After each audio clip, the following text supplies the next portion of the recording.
June 14న ఏర్పడనున్న Lakshmi Narayana రాజయోగం. ఈ 3 రాశులకు లక్కే luck. విశ్వంలో మొత్తం 9 గ్రహాలకు జ్యోతిష్య శాస్త్రంలో విశిష్ట స్థానం ఉంది. ఈ గ్రహాలు సంచరిస్తూ ఒక రాశి నుంచి మరొక రాశిలోకి ప్రవేశిస్తాయి. ఇలా గ్రహాల సంచారంతో రకాల శుభ, అశుభ కలయికలు ఏర్పడతాయి. ఈ శుభ, అశుభాల కలయికలు అనేక రాశుల వారిపై ప్రత్యక్ష ప్రభావం చూపుతాయి. అదేవిధంగా జూన్ 12న శుక్రుడు మిథునరాశిలోకి, జూన్ 14న బుధుడు మిథునరాశిలోకి ప్రవేశిస్తారు. దీనివల్ల లక్ష్మీ నారాయణ రాజయోగం ఏర్పడనుంది. ఈ రాజయోగం అన్ని రాశులను ప్రభావితం చేస్తుంది. జ్యోతిషశాస్త్రం ప్రకారం ఈ సమయంలో ఏర్పడిన లక్ష్మీ నారాయణ రాజయోగం ముఖ్యంగా ప్రయోజనకరంగా ఉంటుంది. ఈ 3 రాశులకు అదృష్టాన్ని తెస్తుంది. ఈ 3 అదృష్ట రాశులు ఏమిటో తెలుసుకుందాం. లక్ష్మీ నారాయణ రాజయోగం. దీని ప్రభావం ఏమిటంటే, లక్ష్మీ నారాయణ రాజయోగం చాలా పవిత్రమైన యోగాగా పరిగణించబడుతుంది. జ్యోతిషశాస్త్రంలో చాలా ముఖ్యమైనదిగా పరిగణించబడుతుంది.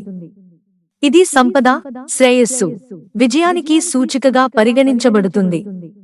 ఎవరి జాతకంలోనైనా ఈ యోగం ఏర్పడినప్పుడు అది అతని జీవితాన్ని మార్చగలదు. ఆర్థిక, సామాజిక స్థితిని కూడా మార్చగలదు. ఈ యోగం ప్రధానంగా సిరి, సంపద విషయాలలో ప్రయోజనకరంగా ఉంటుంది. ఈ యోగంతో వ్యక్తికి ఆర్థిక శ్రేయస్సు, వృత్తిలో పురోభివృద్ధి, సాంఘిక ప్రతిష్టలు లభిస్తాయి. వ్యక్తి సంతోషకరమైన, సుసంపన్నమైన జీవితాన్ని పొందుతాడు. ఈ 3 రాశుల వారికి లక్కే లక్కు. వృషభ రాశి. ముఖ్యంగా వృషభ రాశి వారికి ఈ యోగం చాలా మేలు చేస్తుంది.